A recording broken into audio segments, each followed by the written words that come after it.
Hello guys, चलिए हम अपना जो सीरीज़ कन्वर्जेंसी है उसको आगे कंटिन्यू करते हैं। ठीक है, तो हमने काफ़ी सारे अच्छे रिज़ल्ट्स किए हैं और आई होप आपको ये रिज़ल्ट काफ़ी अच्छे लगे होंगे। ठीक है, काफ़ी मज़ा आया होगा आपको।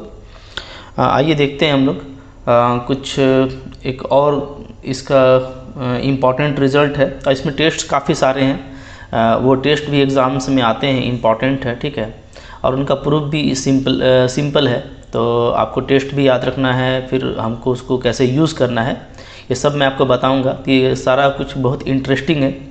आप बस जो है इसको कंटिन्यूअसली नोट करके और बढ़िया से इस पर अपना कमांड करते जाइए। ठीक है, तो देखिए एक और रिज़ल्ट है। ओके, ये भी एक थ्योरम कह सकते हैं, काफ़ी इसका इम्पॉर्टेंट और बेसिक थ्योरम है। क्या है? The infinite series, the infinite series. ठीक है, क्या? सिग्मा 1/n का पावर p।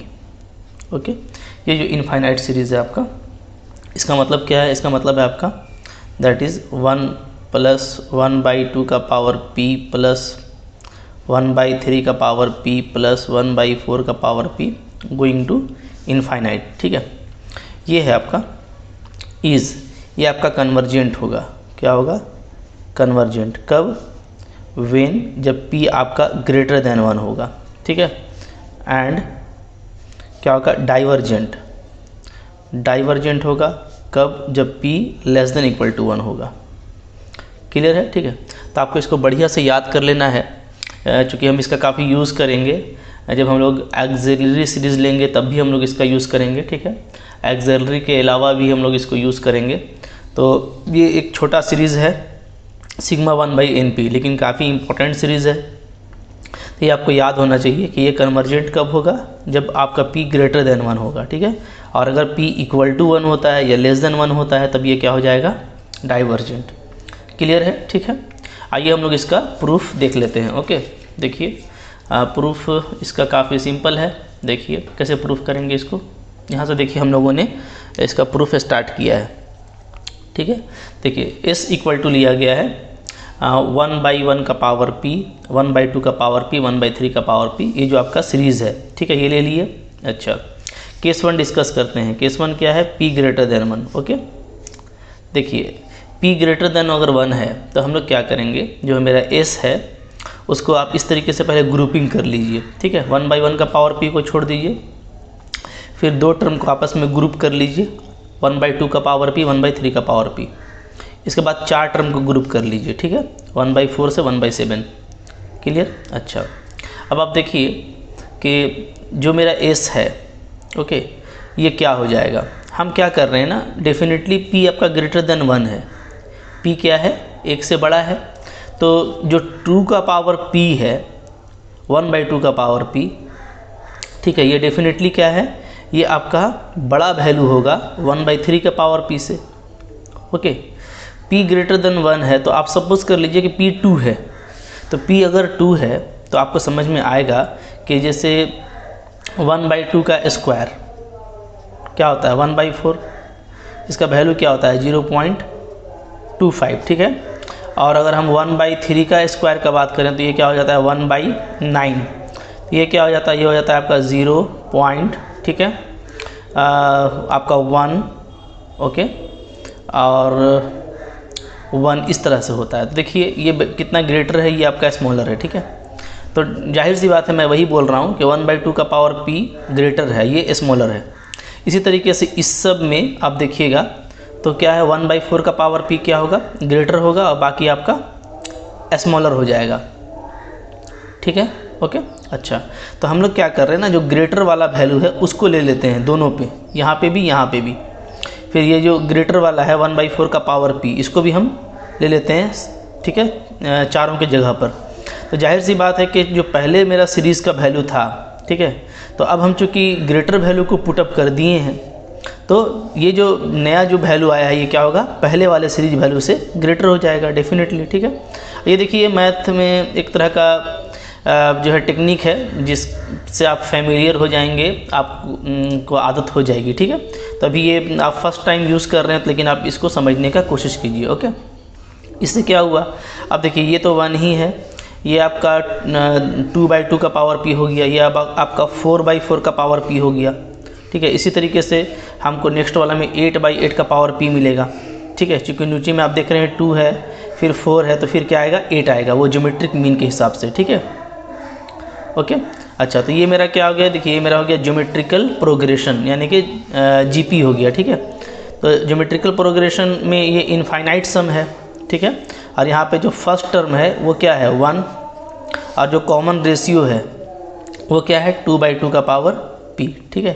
तो हम लोग इनफाइनाइट जीपी का जो फार्मूला होता है उसको अप्लाई करेंगे। क्या होता है वो फार्मूला, वो होता है, ठीक है, फार्मूला क्या होता है ये भी हम लोग देखे थे थ्योरम में कि इनफाइनाइट जीपी का सम होता है a/1 - r, ठीक है। ये सब आपको याद रखना है, ओके। यहाँ पे पुटअप कर दीजिए, तो a है आपका 1/1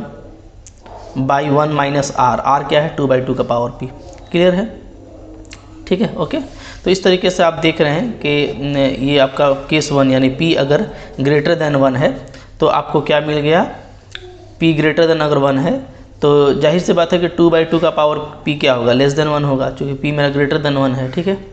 ये जो नीचे वाला टर्म है ये क्या है आपका एक पॉजिटिव वैल्यू है, क्योंकि ये लेस देन 1 है, ठीक है, 1 से छोटा है ये टर्म, है ना। तो ये क्या हो गया आपका ये जो है लेस देन 1 हो गया, तो ऊपर में 1 है तो टोटली आपका वैल्यू क्या ग्रेटर देन 1। तो ये कुछ भी आ रहा है इससे हमको मैटर नहीं है, ये क्या है एक फाइनाइट वैल्यू है, ठीक है। तो अगर एक फाइनाइट वैल्यू से s आपका स्मॉलर है तो यानी क्या, यानी s का जो सम है वो क्या है एक फाइनाइट ही वैल्यू होगा, तो s मेरा क्या कहलाएगा कन्वर्जेंट, ठीक है। इसको आप अच्छे से कर लीजिए, सिंपल है, मुश्किल नहीं है, ठीक है। आइए सेकंड केस देखते हैं। सेकंड केस है हमारा कि p अगर इक्वल टू 1 हो जाए। देखिए p इक्वल टू 1 का मतलब क्या है कि जो सीरीज़ है वो हर जगह पे पावर 1 हो जाएगा, ठीक है। वैसे ही ग्रुपिंग कर लीजिए आप पहले एक टर्म को, ठीक है। यहाँ पे 1 और 1/2 को भी मैं छोड़ दे रहा हूँ, फिर 1/4 को ले लीजिए, मैंने इन दोनों का ग्रुप बना करके, ठीक है। और इन दोनों में जो छोटा है तो जाहिर सी बात है कि 1/3 क्या होता है 0.3 और 1/4 क्या होता है 0.25, तो 1/4 आपका जो है छोटा है, तो छोटा वैल्यू ले रहे हैं दोनों की जगह पे। उसी तरीके से यहाँ पे इन तीनों के बदले में हम 1/8 ले रहे हैं, ठीक है, ओके। तो ऐसे जब आप लेंगे तो आप क्या देखेंगे, आप देखेंगे कि जाहिर सी बात है कि अब जो सीरीज आ रहा है तो ये पहले वाले सीरीज से क्या हो गया स्मॉलर हो गया, इसलिए कि छोटा वैल्यू लिया गया है, ठीक है, ओके। तो पहले वाला जो वैल्यू है वो ग्रेटर हो जाएगा। अब देखिए ये 1 है, ये 1/2, ये भी 1/2 हो जाएगा, ये भी 1/2। तो हमको सीरीज किस तरह से मिल रहा है, ये मिल रहा है 1 + 1/2 1/2 इस तरह से, ठीक है। ये हम लोग पहले भी कर चुके हैं, वहाँ पे हम लोग जो है दूसरे तरीके से ग्रुपिंग किए थे, तो कैसे भी आप ग्रुपिंग करके अपना काम कर सकते हैं, ठीक है, ओके। तो ये क्या आ गया कि इस ये जो सीरीज है तो आप इसमें देखिएगा कि वो 1 है, 1/2 1/2 भी 1, तो ये 1 1 1 1 का कह सकते हैं इनफाइनाइट सीरीज़ है, तो ये डेफिनेटली क्या हो जाएगा इन्फिनिटी तक जाएगा, है ना, इन्फिनिटी हो जाएगा ये। तो यानी कि जो एस है मेरा वो ग्रेटर देन इन्फिनिटी है, तो इनफाइनाइट से बड़ा वैल्यू क्या होगा इनफाइनाइट, यानी एस मेरा क्या हो गया डाइवर्जेंट। तो p < 1 में कन्वर्जेंट आया था, इक्वल टू में डाइवर्जेंट आ गया, ठीक है। अच्छा अब हम लोग देखते हैं p < 1, ओके, माफ़ कीजिएगा बोलने में मैंने कुछ मिस्टेक किया। p ग्रेटर देन 1 में कन्वर्जेंट था, जब p मेरा ग्रेटर देन 1 था तो कन्वर्जेंट आया, p जब मेरा इक्वल टू 1 हुआ तो डाइवर्जेंट हो गया। तब हम केस 3 देखेंगे p < 1, ओके। तो p < 1 में क्या होगा, पहले तो आप सीरीज ले लीजिए, ठीक है। सीरीज लेने के बाद अब आप ध्यान दीजिए, ठीक है, कि अब फिर से हमको चूँकि देखो हमारा ना हम लोग जो प्रूफ करते हैं ना तो वो प्रूफ करते हैं स्टेटमेंट के हिसाब से, ठीक है। प्रूफ आपको बोला है कि लेस देन इक्वल टू पे डाइवर्जेंट होगा, तो इक्वल टू पे भी डाइवर्जेंट के लिए हम क्या किए कि इसको ग्रेटर करके दिखा दिए, इनफाइनाइट वैल्यू से ग्रेटर हो गया तो ये डाइवर्जेंट हो गया। ग्रेटर देन पर ये कन्वर्जेंट था तो हम जो है ऐसा सेटअप किए कि इधर का मेरा वैल्यू बड़ा आ जाए, ठीक है। उससे क्या होगा कि एस स्मॉलर हो जाएगा, तो अगर एस फाइनाइट से स्मॉलर है तो ये कन्वर्जेंट होता है। ये पहले भी मैं आपको बता चुका हूँ, ठीक है, लेकिन आज भी मैं इसको अभी आगे बताऊँगा कि कन्वर्जेंट है तो कन्वर्जेंट से स्मॉलर कन्वर्जेंट होता है, और डाइवर्जेंट है तो डाइवर्जेंट से ग्रेटर डाइवर्जेंट होता है, ठीक है। तो इसके लिए हमको यहाँ पे कन्वर्जेंट का बात करना था, तो हम क्या लिए, एस को स्मॉलर किए, यानी इधर का साइड को ग्रेटर कर दिए, ठीक है। तो इस मेरा क्या हो गया, स्मॉलर। तो अगर ये फाइनाइट वैल्यू से स्मॉलर हो गया, दैट मीन्स क्या, ये कन्वर्जेंट है, ठीक है। जब इक्वल टू की बात आई तो हमको इसमें क्वेश्चन के हिसाब से डाइवर्जेंट दिखाना था, तो हम क्या किए, इसको ग्रेटर किए, ठीक है। इस ग्रेटर कैसे होगा, यानी इस तरफ का जो वैल्यू है इसको हम लोग स्मॉलर में लिए, ठीक है। तो ये खुद इन्फिनिटी आ गया, तो इन्फिनिटी से ग्रेटर भी डाइवर्जेंट हो जाएगा, ठीक है। अब फिर p<1 में वही हम काम करना चाहते हैं, हम इस तरफ वाले को वैल्यू को क्या करना चाहते हैं, स्मॉलर करना चाहते हैं, ठीक है। तो अब देखिए इसमें आपको कुछ करना नहीं है, काफ़ी सिंपल है, ठीक है। तो उसके लिए मेरे को इसको ग्रेटर करना होगा, इसको, तो इस ग्रेटर करने का मतलब क्या है कि हमको इधर को स्मॉलर करना होगा, इस तरफ को, ठीक है। तब आप देखिए ये 1 है, 1/2p है, ठीक है। तो 1/2p जो है, अगर p<1 है तो डेफिनेटली 1/2 जो है, 1/2 का जो वैल्यू है क्या होगा, इससे स्मॉलर होगा, ठीक है। कैसे, देखिए अगर p<1 है ना, तो सपोज कर लीजिए कि p आपका 1/2 है, ठीक है। p अगर 1/2 है तो क्या क्या मतलब हो गया कि जो 1/2 का पावर p है, 1/2 का पावर p, ये एक्चुअली क्या है आपका 1/√2, ठीक है, ओके। अच्छा 1/√2 क्या होता है, 1/1.414, ठीक है। अच्छा जबकि 1/2 क्या है, 1/2 है आपका 0.5, ओके, क्लियर है। तो डेफिनेटली नीचे वाला वैल्यू ये आपका क्या है, छोटा है, तो ये ग्रेटर हो गया ना, ओके। यानी क्या 1/√2 बड़ा वैल्यू हो गया, 1/2 मेरा छोटा वैल्यू हो गया, ठीक है। क्योंकि डिनोमिनेटर इसका क्या है, कम है, तो होल वैल्यू इसका ग्रेटर होगा, ठीक है। उसी तरीके से तो 1/2p की जगह पे अगर हम 1/2 ले लेते हैं, तो यानी क्या हुआ, हम लिए हैं स्मॉलर वैल्यू, ठीक है। अच्छा 1/4p की जगह पे हम 1/4 लिए हैं, क्लियर है, ठीक है। तो 1/4p से 1/4 क्या होगा, स्मॉलर होगा। और 1/3p के जगह पे भी हम 1/4 ले लिए हैं, ठीक है। तो जब 1/4p से ये छोटा है तो 1/3p से तो और छोटा होगा, ठीक है। लाइक दैट यहाँ पे भी हम छोटा वाला वैल्यू 1/8 हर जगह ले लिए हैं, क्लियर है, ठीक है। तो इसको आप थोड़ा सा अगर अच्छे से समझेंगे तो कोई दिक्कत नहीं है। तो फिर से देखिए उसी तरह का सीरीज आपको मिल रहा है जो ऊपर में मिला था, ग्रुपिंग वही है, ठीक है, p<1 के लिए भी, ओके। तो ये भी इन्फिनिटी आ जा रहा है, तो इन्फिनिटी से फिर से बड़ा इन्फिनिटी, तो इस केस में भी क्या हो जाएगा, ये डाइवर्जेंट हो जाएगा। तो वो प्रूफ हो गया हमारा कि सिर्फ >1 पे कन्वर्जेंट हुआ, < पे डाइवर्जेंट हो गया, ठीक है। अच्छा अब देखिए एक इम्पॉर्टेंट थ्योरम है, इसको भी हम लोग करते हैं। क्या है थ्योरम है ये अबेल्स थ्योरम है, ठीक है। इस तरह का थ्योरम अभी आएगा, ये सब टेस्ट के नाम से भी आएगा, तो काफ़ी सिंपल है, ठीक है। आपको बस इसको नोट डाउन करके करना है, ठीक है, काफ़ी इजी है ये। अच्छा इसको देखिए, इसको हम लोग प्रिंजिम्स थ्योरम भी बोलते हैं, ठीक है, प्रिंजिम्स थ्योरम, ओके। तो अबेल्स थ्योरम है या प्रिंजिम्स थ्योरम है, ये आपका एक ही चीज़ है। क्या है स्टेटमेंट है इसका कि दी सम इनफाइनाइट सम जो है आपका n = 1 से infinity un is convergent series of positive terms, ठीक है, एंड डिक्रीजिंग टर्म्स, ठीक है, then limit n tending to infinity n un = 0, ठीक है। क्या बोल रहा है कि अगर ये एक कन्वर्जेंट सीरीज़ है जिसमें टर्म जो है आपका वो दो है, एक तो आपका पॉजिटिव होना चाहिए और दूसरा क्या, जो टर्म्स है वो डिक्रीजिंग होना चाहिए, ठीक है। तो अगर सीरीज ऐसा है कि जिसका टर्म तो पॉजिटिव है बट वो डिक्रीजिंग है, तो ऐसा सीरीज़ कन्वर्जेंट कब होगा, जब limit n tending to infinity n un का वैल्यू क्या होगा, 0, ठीक है। आइए इसका प्रूफ देखते हैं। देखिए हम लोग सीरीज़ ले लिए, लेट सिग्मा n जो है मेरा, ठीक है, un n = 1 से इन्फिनिटी वो क्या है, u1 u2 u3 ... un+1 un+2, ठीक इस तरीके से चल रहा है, ठीक है।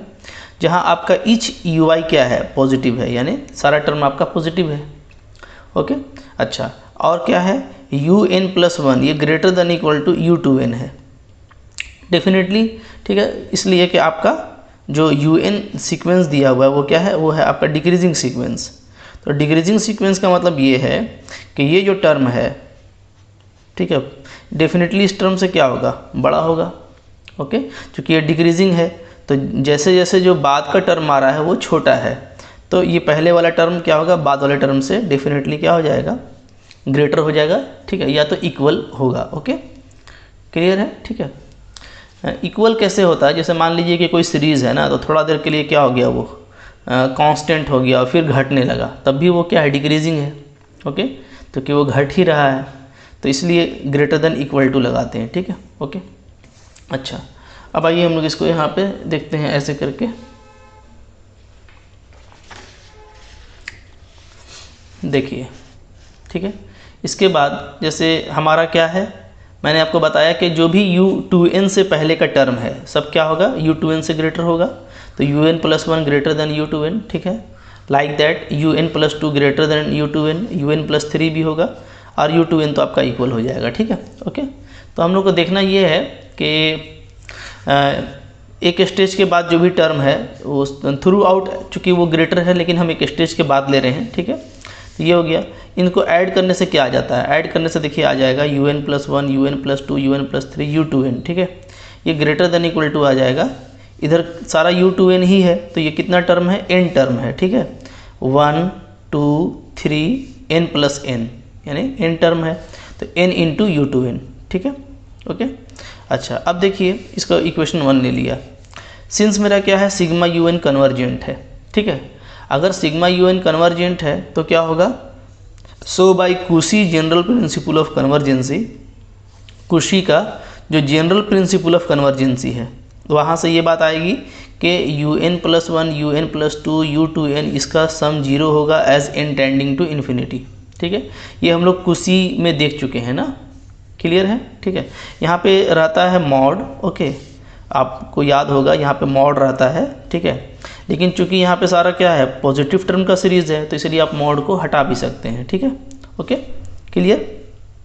तो ये 0 का अप्रोच करता है as n tending to infinity. Okay, तो अगर हम 1 का यूज़ करें, ठीक है, तो चूँकि ये मेरा 0 को टेंड कर रहा है, ओके, और ये क्या है, ये है मेरा n इंटू u2n, तो अगर इसका लिमिट वैल्यू 0 है, ठीक है, ओके, तो n u2n का जो लिमिट वैल्यू है वो भी क्या हो जाएगा, वो भी आपका 0 हो जाएगा, क्लियर।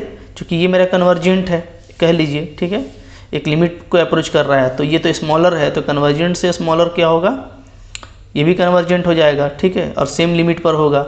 ओके, क्योंकि ये भी उसी सीक्वेंस का पार्ट है। ओके, और हम लोग पढ़े हैं कि अगर कोई सीक्वेंस है तो उसका पार्शियल सम जो है वो कन्वर्जेंट होता है, तो ये पार्शियल सम कन्वर्जेंट हुआ, तो पार्शियल सम जिस पर कन्वर्जेंट हो रहा है तो क्या होगा, मेरा सीक्वेंस उसी वैल्यू पे कन्वर्ज करेगा, ठीक है। तो n जो वैल्यू है 1 इम्प्लाइज, तो इसका लिमिट वैल्यू भी क्या हो जाएगा, 0।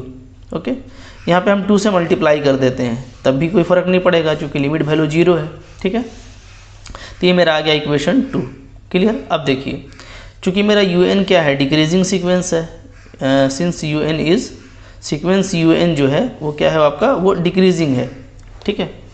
तो अगर ये डिक्रीजिंग है तो इसका मतलब क्या है कि u2n+1 क्या हो जाएगा, less than equal to u2n हो जाएगा, ठीक है।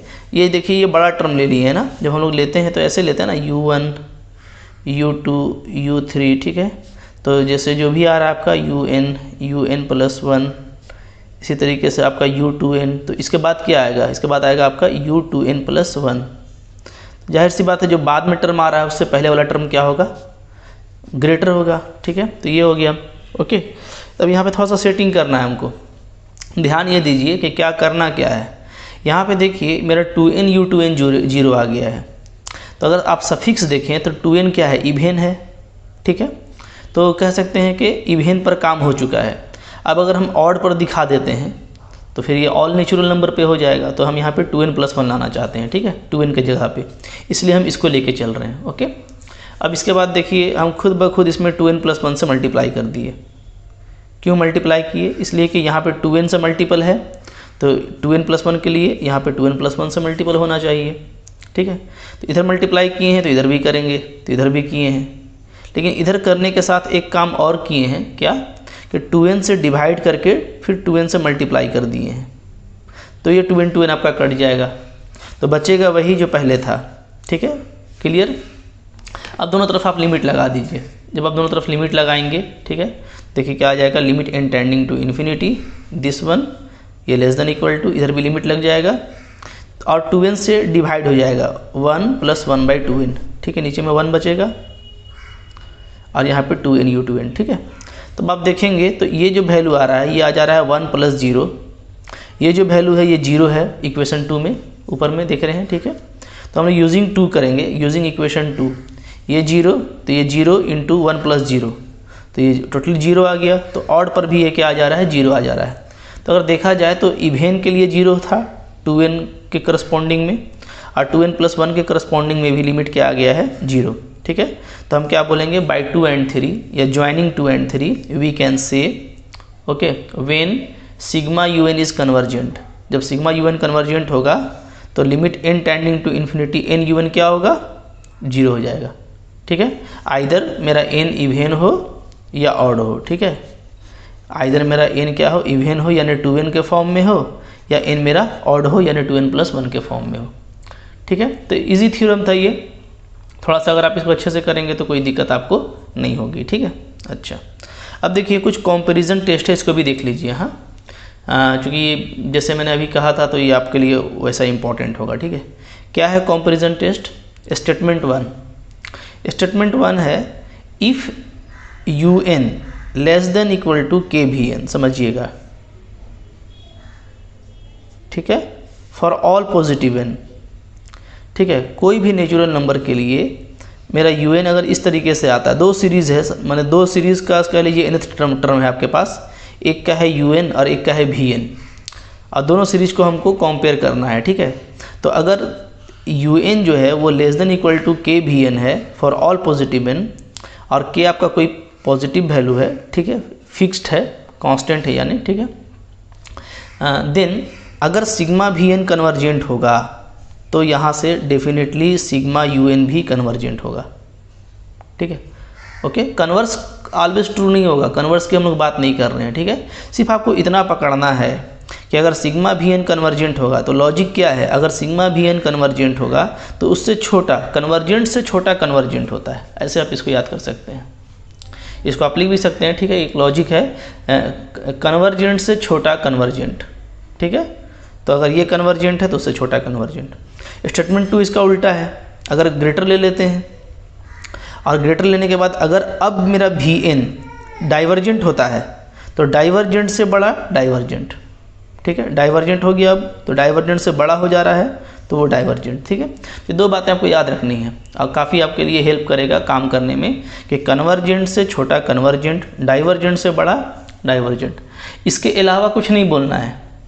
कन्वर्जेंट से बड़ा तो कन्वर्जेंट फाइनाइट वैल्यू है, उससे बड़ा वो इनफाइनाइट भी हो सकता है, तो कन्वर्जेंट से बड़ा कुछ हम नहीं बोल पाएंगे, नो रिजल्ट। डाइवर्जेंट से छोटा तो डाइवर्जेंट होता है इन्फिनिटी, समझिए, ठीक है। इन्फिनिटी से छोटा क्या, तो इन्फिनिटी से छोटा इन्फिनिटी भी हो सकता है, वो इन्फिनिटी से छोटा डायरेक्ट फाइनाइट नहीं होगा, ओके। तो इन्फिनिटी से छोटा, डाइवर्जेंट से छोटा कुछ नहीं कह सकते भाई। तो जो कह सकते हैं वो आपका माइंड में इजीली आ रहा होगा कि डाइवर्जेंट से बड़ा यानी इनफाइनाइट से बड़ा इनफाइनाइट यानी डाइवर्जेंट, कन्वर्जेंट से छोटा फाइनाइट से छोटा फाइनाइट ही होगा यानी कन्वर्जेंट, ठीक है। तो जो कह पाएंगे उसी पर काम करना है आपको, हाँ, आगे नहीं बढ़ना, ठीक है। देखिए इसका प्रूफ भी यहाँ पे दिखा देता हूँ। मैंने 2 सीरीज़ लिया हुआ है, एक है आपका Sn और एक सिग्मा n, एक लिया गया है सिग्मा n और एक लिया गया है Sn, ठीक है, क्लियर। अच्छा, तो इस पे जो हमारा वर्क है वो कैसे होगा, ठीक है, आइए हम लोग देखते हैं। देखिए पहले जो कंडीशन लिया गया है वो क्या है, वो है आप टेक ले लेते हैं हम लोग, take un is less than equal to kVn, ये कंडीशन मैंने लिया है, टेक लिखा हुआ है, ठीक है, TAKE, take un less than equal to kVn, ठीक है। अगर ये लेते हैं तो जाहिर सी बात है कि u1 से लेके un तक का जो सम है वो इसके सम से छोटा हो जाएगा, यानी Sn जो है जो पार्शियल सम है, ठीक है, un सीरीज़ का, ठीक है, वो क्या हो जाएगा, स्मॉलर हो जाएगा सिग्मा n से। सिग्मा n क्या है, पार्शियल सम है आपका vn सीरीज़ का, ठीक है, ओके। अब देखिए चूँकि सिग्मा vn आपका कन्वर्जेंट है पहला वाला केस में, यानी इसका पार्शियल सम, तो बाय जनरल प्रिंसिपल, ठीक है, there must be a finite number a so that sigma v n is less than a, ठीक है। कन्वर्जेंट का मतलब यही होता है कि कोई ना कोई फाइनाइट वैल्यू आपको मिलेगा, जैसे यहाँ पे ए मिल रहा है तो सिग्मा वी एन क्या होगा, उससे छोटा होगा। अगर सिग्मा वी एन उससे छोटा है तो आपका जाहिर सी बात है कि जो आपका ये सिग्मा है, ठीक है, वो भी इससे छोटा होगा, क्योंकि सिग्मा एन क्या है, ठीक है, हम लोग ये देख रहे हैं कि सिग्मा एन जो है वो पार्शियल सम है, ठीक है, ओके, पार्शियल सम है किसका, सिग्मा वी एन का। तो अगर सिग्मा वी एन मेरा ए से स्मॉलर है, ठीक है, तो यहाँ पे सिग्मा तो नहीं लगाएंगे, क्योंकि सिग्मा ऑलरेडी लगा हुआ था ना, ये सिग्मा हटा दीजिएगा, हाँ, सिर्फ सिग्मा एन लिखिएगा, इसलिए कि सिग्मा एन खुद क्या है, वो पार्शियल सम है, तो सिग्मा एन भी ए से स्मॉलर होगा, ठीक है। यहाँ पे क्या लिखा हुआ है, ऐसे लिखेगा sigma n less than a for all n, ठीक है। मतलब कि जब सिग्मा वी एन मेरा किसी फाइनाइट वैल्यू से छोटा है तो उसका जो पार्शियल सम है सिग्मा एन वो भी ए से छोटा होगा, ठीक है। अब 1 से आ जाइए, ठीक है। एस एन क्या है, एस एन जो है आपका, अगर ये ए से छोटा है तो एस एन क्या हो जाएगा, स्मॉलर देन हो जाएगा आपका के ए, ठीक है। यानी के ए क्या हो गया, फाइनाइट वैल्यू हो गया, तो फाइनाइट वैल्यू से छोटा, यानी एस एन क्या हो जाएगा आपका कन्वर्जेंट। एस एन क्या है, ये पार्शियल सम है आपका सिग्मा यू एन का, तो सिग्मा यू एन क्या हो जाएगा कन्वर्जेंट, ठीक है। ओके, इस तरीके से करना है। ये प्रूफ उतना इंपॉर्टेंट नहीं है, रिजल्ट इंपॉर्टेंट है, रिजल्ट को याद रखिएगा। इसी तरीके से सेकंड का प्रूफ कर सकते हैं, ठीक है, कि अगर यू एन मेरा ग्रेटर देन इक्वल टू के वी एन है, ठीक है, ये सेकंड केस ले लिया हम लोगों ने सेकंड स्टेटमेंट के लिए, तो यहाँ से क्या आ जाएगा, जो पार्शियल सम है यू एन का वो ग्रेटर देन इक्वल टू हो जाएगा partial sum of v n यानी सिग्मा एन, ठीक है, ओके। तो अब देखिए मेरा वी एन डाइवर्जेंट है, यानी वी एन इन्फिनिटी को अप्रोच कर रहा है, तो उसका जो पार्शियल सम है सिग्मा एन वो भी इन्फिनिटी को अप्रोच करेगा as n tending to infinity, ठीक है। अच्छा, अगर सिग्मा एन इन्फिनिटी को अप्रोच कर रहा है तो उससे बड़ा एस एन वो भी इन्फिनिटी को अप्रोच करेगा, यानी क्या हो जाएगा डाइवर्जेंट, ठीक है। तो इसका प्रूफ काफ़ी सिंपल है बट इंपॉर्टेंट नहीं है, रिजल्ट काफ़ी इंपॉर्टेंट है, ठीक है। ये जो कंपैरिजन टेस्ट है, कन्वर्जेंट से छोटा कन्वर्जेंट, डाइवर्जेंट से बड़ा डाइवर्जेंट, ठीक है, इसका एक और अल्टरनेटिव फॉर्म है, वो भी काफ़ी इंपॉर्टेंट है, ठीक है। क्या है देखिए,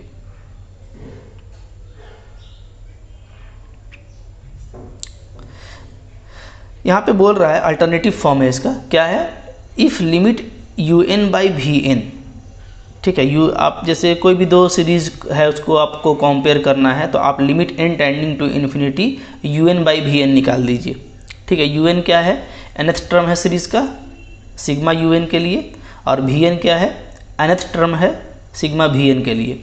अगर इसका जो रेशियो है वो एक फाइनाइट नॉन जीरो एल आता है, याद रखिएगा क्या आता है, फाइनाइट आता है और नॉन जीरो वैल्यू आता है एल, ठीक है, कोई भी, then sigma u n and sigma v n, ये जो दोनों सीरीज है, आर आइदर बोथ कन्वर्जेंट और बोथ डाइवर्जेंट, ठीक है, साइमल्टेनियसली, ओके। ये दोनों या तो कन्वर्ज करेगा या तो डाइवर्ज करेगा, लेकिन जो भी करेगा ना साइमल्टेनियसली करेगा, ये इंपॉर्टेंट है, साइमल्टेनियसली, यानी दोनों एक साथ कन्वर्ज और डाइवर्ज करेगा। यानी कोई एक सीरीज अगर कन्वर्जेंट है तो दूसरा भी कन्वर्जेंट हो जाएगा, सिग्मा यू एन अगर कन्वर्जेंट है तो सिग्मा वी एन भी कन्वर्जेंट, सिग्मा वी एन अगर डाइवर्जेंट है तो सिग्मा यू एन भी डाइवर्जेंट। तो दोनों का जो कन्वर्जेंसी डाइवर्जेंसी है वो साइमल्टेनियस हो जाएगा, एक साथ हो जाएगा। तो ये बहुत इंपॉर्टेंट है, काफ़ी इसको हम लोग यूज़ करते हैं रिजल्ट को, ठीक है। इसका प्रूफ इंपॉर्टेंट नहीं है, इसका रिजल्ट क्या है, काफ़ी इंपॉर्टेंट है, याद रखिएगा। हाँ, क्या है कि ये जो सीरीज है, दो सीरीज का nth टर्म का आप लिमिट निकाल लीजिए, दो सीरीज के nth टर्म को, ठीक है, इस तरीके से रेशियो निकाल के उसका लिमिट निकालिए। अगर वो फाइनाइट वैल्यू आ जाता है जो नॉन जीरो है तो दोनों का कन्वर्जेंसी साथ हो जाएगा, कन्वर्ज भी करेगा डाइवर्ज भी करेगा, ठीक है। यहाँ पे एक नोट लिखा हुआ है, इसका भी कोई मतलब नहीं है, असल में लिखा है ना कि पार्ट 3 जो पुराना वाला था अब वो सेमेस्टर 6 हो गया है, तो उसमें क्या है कि आपको जब कन्वर्जेंसी ऑफ इम्प्रॉपर इंटीग्रल पढ़ना होगा तो वहाँ पे भी ये चीज़ बहुत अच्छे से यूज़ होता है, ठीक है। ये जो रिज़ल्ट आप पढ़ रहे हैं रियल एनालिसिस का, ये काफ़ी जगह यूज़ होगा, ठीक है। तो वही लिखा हुआ है, अब इस पर छोड़िए, यहाँ तक आप ध्यान दीजिए, ठीक है। ओके, अब इनका जो एप्लीकेशन वगैरह है वो हम लोग नेक्स्ट वीडियो में करेंगे, जो हम लोग के लिए काफ़ी इंपॉर्टेंट होगा, ठीक है। तो आप यहाँ तक इसका अच्छे से नोट कर लीजिए, समझ लीजिए, और फिर जब हम लोग इस पर कुछ वर्किंग करेंगे तो आपको और भी ज़्यादा मज़ा आएगा, ठीक है। Thank you for watching.